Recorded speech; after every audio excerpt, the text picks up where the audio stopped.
কাজ তো করা হয় আসলে, বিজ্ঞাপন হচ্ছে এর মাঝখানে, ধারাবাহিক করছি, সিঙ্গেল তো আমাকে বরাবরই কম দেখা যায়, কাজ হচ্ছে তো। ছেলেকে নিয়ে কি বলবো, ছেলে আমার ছোট থেকে যেরকম ছিল ওরকমই আছে, আসলে আমার সাথে সবসময় থাকে, তো আমি আসলে আলাদা করে ওকে কোনোভাবে নোটিস করতে পারি না। কিন্তু বড় হয়ে যাচ্ছে, বড় হয়ে গেছে, অনেক দায়িত্ব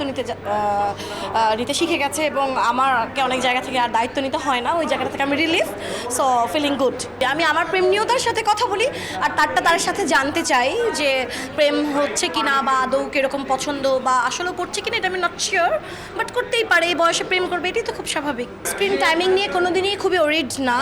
আমি আসলে কাজটা নিয়ে ওরিড, এটা আমার একেবারে ব্যক্তিগত বিষয়, অনেকে অনেক রকমভাবে এটার ব্যাখ্যা দিবে, কিন্তু আমি আসলে এই ব্যাখ্যাতে না, যে আমি যেটাতে নিজে স্যাটিসফাই সেটা। আর চক্র 2 এর বিষয়টা যেটা হচ্ছে যে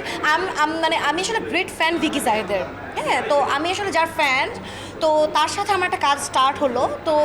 আমি স্টার্টই বলবো, কারণ আমার আশার ঝুড়িটা অনেক বড়, তো সেই জায়গা থেকে আমি এখানে কখনোই স্ক্রিন প্রেজেন্স বা এরকম নিয়ে ভাবিনি, কারণ আমি তার পূর্ববর্তী যে কাজগুলো দেখেছি, আমার কাছে মনে হচ্ছে যে আমরা অনেক অভিনয় শিল্পীকে যে ধরনের অভিনয় করতে দেখলাম, তার বাইরে থেকে সেই অভিনয় শিল্পীদেরকে প্রেজেন্ট করতে জানে, সো ওই আত্মবিশ্বাসের জায়গাটা থেকেই চক্র 2-তে যোগ দেওয়া।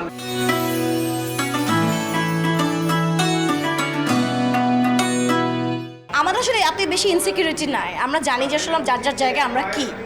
আর ইনসিকিউরিটি আমি কার সাথে করব, আমার শত্রুর সাথে, তো আমরা যাদের সাথে কাজ করছি দে আর মাই ফ্যামিলি, আমি তাদের সাথে গিয়ে বা তারাও আমার সাথে কেন ইনসিকিউরিটি ফিল করবে, বা আমি তাদের সাথে কেন করব, এটা না আসলে একটা সময় হয়তো বা ছিল, কিন্তু এটা ডে বাই ডে আসলে উঠে যাচ্ছে, এটা না উঠে গেলে 17 কোটি মানুষ হলে এসে ছবি দেখবে না, মানুষ যেটাকে বিব্রত বলে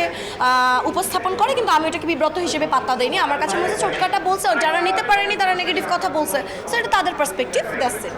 আমার কোনোদিনও আমি না চাইলে আমাকে কেউ বিব্রতকর সিচুয়েশনে ফেলবে, এটা আমি আসলে হতে দিব না। আমি ইন্ডাস্ট্রিতে কাজ করে একটা পরিবারে চলতে গেলেও কিন্তু নানান মানুষের সাথে নানান কথা কাটাকাটি হয়, তো আমি যেটা ফেস করছি আমি সেটা বলছি, কিন্তু তাই বলে বলার কারণে যে আমি আর তাদেরকে জীবনেও চোখে দেখবো না, এবং তারাও তো ভাই আমারই লোকজন, আমারই ভাই ব্রাদার, এটা নিয়ে আমার